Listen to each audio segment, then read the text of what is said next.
Olá, boa noite. Está começando o Jornal da Univates, segunda edição. Confira os destaques de hoje. Em Lajeado acontece campanha contra abuso e exploração sexual. Hoje é o Dia Nacional da Luta Antimanicomial. Em Arroio do Meio teve atividade pelas ruas da cidade. E no esporte, a LAF conquista a primeira vitória no Estadual Série Ouro de Futsal. Informação e entretenimento a partir de agora. O Jornal da Univates está começando.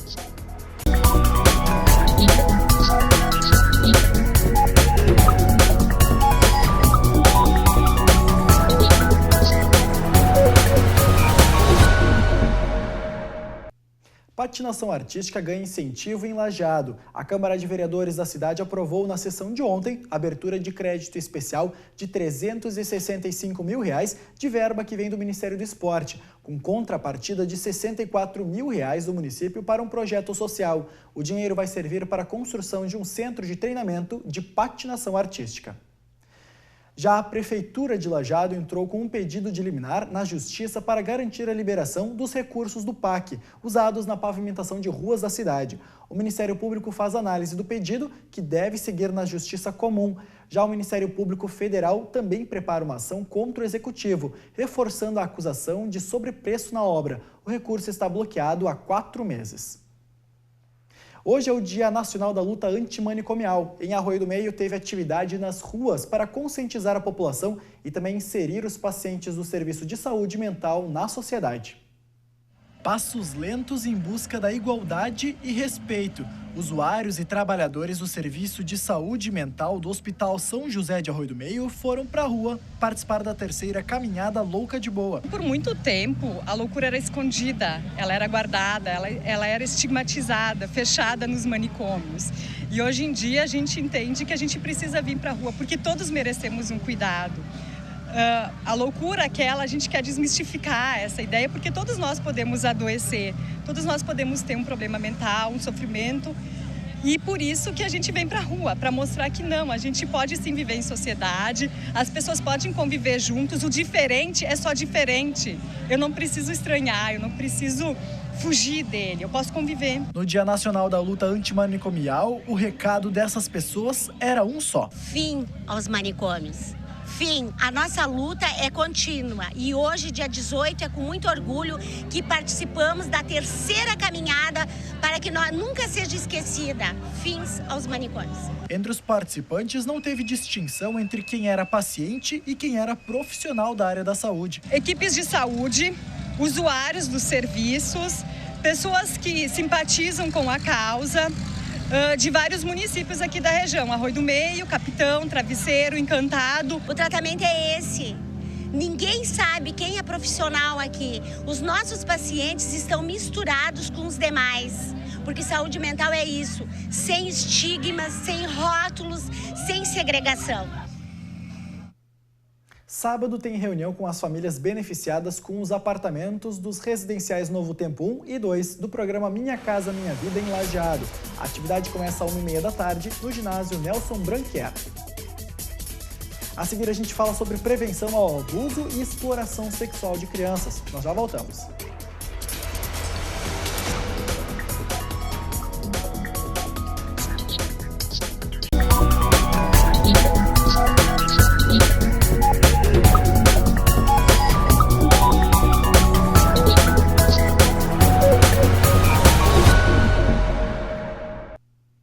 Segue aberto o período de inscrições para o vestibular de inverno da Univates. Nessa edição, o curso de odontologia passa a integrar o vestibular. São mais 44 cursos disponíveis para os candidatos. A prova única de redação ocorre no dia 12 de junho, a partir da 1h30 da tarde. O estudante também pode optar em usar a nota do Enem para concorrer a uma das vagas. Inscrições em www.univates.br/vestibular. A taxa de inscrição é de R$ 60.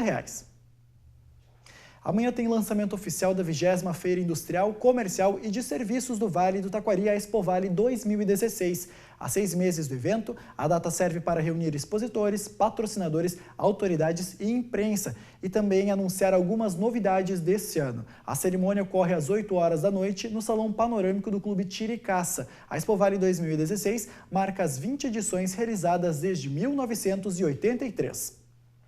Hoje pela manhã teve atividades na Islã em alusão ao combate do abuso e exploração sexual. Todos os detalhes na reportagem. Olhos bem abertos, ouvidos bem atentos. O tom é de brincadeira e ludicidade, mas o assunto é sério. Combate ao abuso e exploração sexual. Um tema muito presente e ele tem que ser abordado, porque a prevenção é o segredo de todo esse trabalho, né? Acho que a criança bem informada é uma criança que sabe se prevenir. Ela sabe o que é certo e o que é errado. É o toque do sim e o toque do não, que é o objetivo desse projeto. Mas nem sempre é fácil que as crianças compreendam a importância do assunto. Por isso, a contação de história feita aqui na Islã, abordando o certo e o errado, é fundamental. A contação de história, quando ela é feita com muita emoção, ela toca, né, o coração e, consequentemente, a criança aprende, está aprendendo algo. Então, tudo que emociona vai tocar e vai ser aprendido. E parece que essas crianças já aprenderam o recado. Carinho em segredo. O que você deve dizer? Não! Sempre se atinge algo, né? A gente sempre diz assim, ó, não precisa dar a moral da história, mas tu transmitindo a história, né, com toda a emoção, eles vão ter, sim, eles vão retornar algo que dentro deles, né, de uma forma ou de outra, eles vão conseguir transmitir o que eles estão sentindo, o que eles estão pensando, né, interagindo, seja falando, ou seja em gestos, né, em movimento. Mas o combate ao abuso e exploração sexual não deve ficar apenas dentro da sala de aula. O pai e a mãe podem saber o que é certo, o que é errado, e a família se integrando nessa proposta, nesse projeto, também pode estar entrando como parceiro em todo esse trabalho, né? Porque o seu filho não está só em casa. Ele está na rua, ele está na escola, ele está em todos os lugares. E com isso, é um projeto de prevenção, sim, onde quer que ele esteja. Ele é muito importante porque ele vem, sim, a proteger a criança, a cuidar da criança onde quer que ele esteja.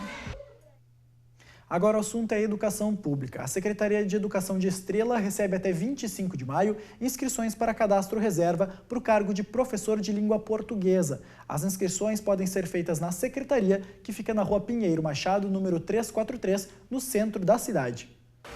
A seguir tem previsão do tempo. Nós já voltamos.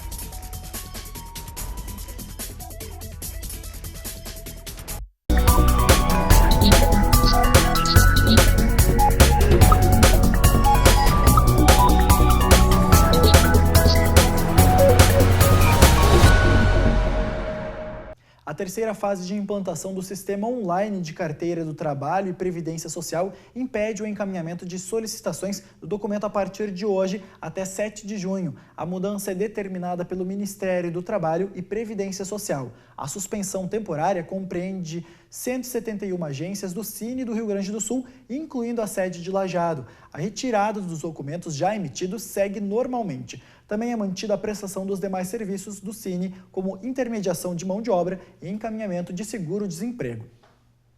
Ainda em alusão à Semana Nacional da Luta Antimanicomial, como vimos no bloco anterior, em Lajeado teve apresentação artística hoje pela manhã. Mais uma edição do Maluco em Concert foi feita na Praça da Matriz. O evento teve participação dos usuários do CAPS Adulto, Infantil e também do CAPS Álcool e Drogas de Lajeado. Também participaram grupos musicais de profissionais dos postos de saúde dos bairros Santo Antônio e Conventos. A banda FOC, da Escola Francisco Oscar Carnal, do bairro Santo Antônio, também esteve presente. Agora você confere o comentário sobre política dessa semana com Matheus Dalmas. Boa noite, professor. Olá, boa noite. As últimas entrevistas, as últimas notícias que se tem a respeito das intenções do novo ministro das Relações Exteriores do governo provisório de Michel Temer, José Serra, indicam que o Brasil terá uma política externa bastante diferente agora no governo Michel Temer. O novo chanceler brasileiro, José Serra, tem rebatido com bastante radicalismo depoimentos de países da América do Sul e da América Central que revelaram contrariedade com o processo de impeachment que houve no Brasil na semana anterior, revelando que o governo brasileiro não tem tanta intenção assim de ter uma fala amistosa com aqueles países que até bem pouco tempo atrás eram aliados estratégicos do Brasil durante o governo Lula e o governo Dilma Rousseff. Ao mesmo tempo, notícias dão conta de que o Ministério das Relações Exteriores brasileiro resolveu reavaliar a quantidade de consulados e embaixadas em países africanos, revelando o alto custo e pouco resultado do ponto de vista político e diplomático. O governo Lula, o governo Dilma apostavam bastante numa diversificação de parcerias do Brasil, principalmente no hemisfério sul, o chamado eixo sul-sul, onde o Brasil teria, através de parcerias com países asiáticos, africanos e latino-americanos, uma possibilidade de uma nova rede de coligações, coalizões para obter investimentos e mercados consumidores. A estratégia do governo brasileiro naqueles momentos era de depender um pouco menos dos Estados Unidos e do hemisfério norte para a captação de recursos e prospecção de mercados. José Serra, por tudo o que tem dito e por tudo aquilo que a gente tem lido, nos leva a crer que a política externa brasileira, a partir de agora, vai ser a de se conectar diretamente com os Estados Unidos e com a União Europeia, com o hemisfério norte, para que o Brasil encontre naqueles parceiros os considerados grandes riquezas e grandes potências internacionais. Naqueles parceiros o Brasil encontre os seus investimentos e os seus futuros mercados. É um retorno a uma estratégia de política externa dos tempos da era FHC. Como José Serra é um integrante histórico e tradicional do PSDB, partido do Fernando Henrique Cardoso, a gente de fato parece estar assistindo à reedição de uma estratégia do PSDB em termos de política externa brasileira, agora na chancelaria de José Serra. A gente vai conferir os próximos passos do Ministério, a gente fica atento para caracterizar qual será o perfil do governo provisório de Michel Temer do ponto de vista internacional. Eu volto na semana que vem com mais comentários sobre política, relações internacionais. Até lá. Obrigado, professor. Hoje à tarde teve encontro do Núcleo dos Orientadores Educacionais do Vale do Taquari. A atividade foi realizada no auditório do Colégio Castelo Branco, em Lajeado. A tarde de debate teve como tema a afetividade e aprendizagem. Cerca de 70 orientadores educacionais das redes estadual, municipal e privada participaram do evento. Agora a gente fala da previsão do tempo. Amanhã, esse ar seco e frio segue definindo as condições do tempo e confere mais um dia ensolarado ao vale. As primeiras horas da quinta-feira vão ser novamente baixas e persiste a chance de geada nas cidades mais altas da região. A temperatura em Lajeado fica entre 6 e 19 graus. Já na cidade de Rio Vado fica entre 4 e 17 graus. Em Poço das Antas, a mínima deve ser de 5 e a máxima de 18 graus.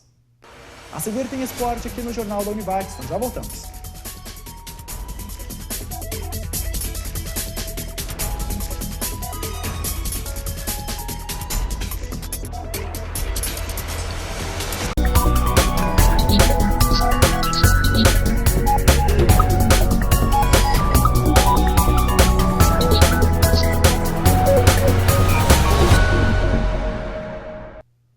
De 6 a 10 de junho, o Museu de Ciências Naturais da Univates oferece oficinas de educação ambiental. As atividades ocorrem em horários e dias variados. Cada uma possui o limite de 25 participantes. As inscrições para as atividades devem ser realizadas pelo telefone 3714-7000, ramal 5504, ou pessoalmente na Secretaria do Museu de Ciências Naturais da Univates.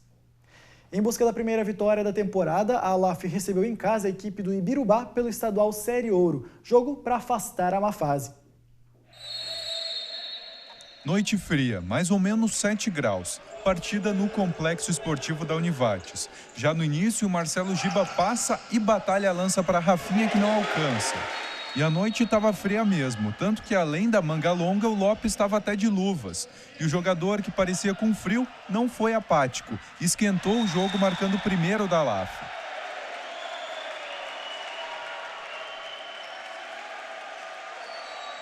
E não ficou por aí. Mais ou menos um minuto depois veio o segundo do Lopes.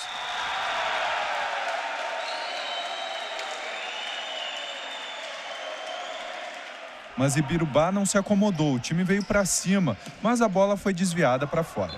Mesmo com a vantagem no placar, o técnico Giba continuou cobrando a equipe. Pouco depois, na arrancada iniciada por Lopes, troca de passes e batalha quase marca. Adriano tentou pela esquerda. Pica-pau pelo meio, mas o terceiro gol não saía. Segunda etapa, no contra-ataque dos visitantes, a bola passou por todos e foi para fora. Outra chance para a equipe de Ibirubá, mas Chico afastou o perigo. A resposta veio alguns minutos depois. Lucas para Rafinha, que aumentou o placar. 3 a 0.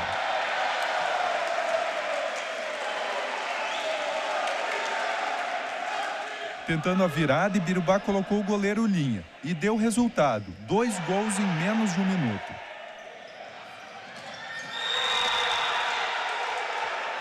Mas no último lance do jogo, a LAF ainda ampliou. Final 4-2 para os donos da casa.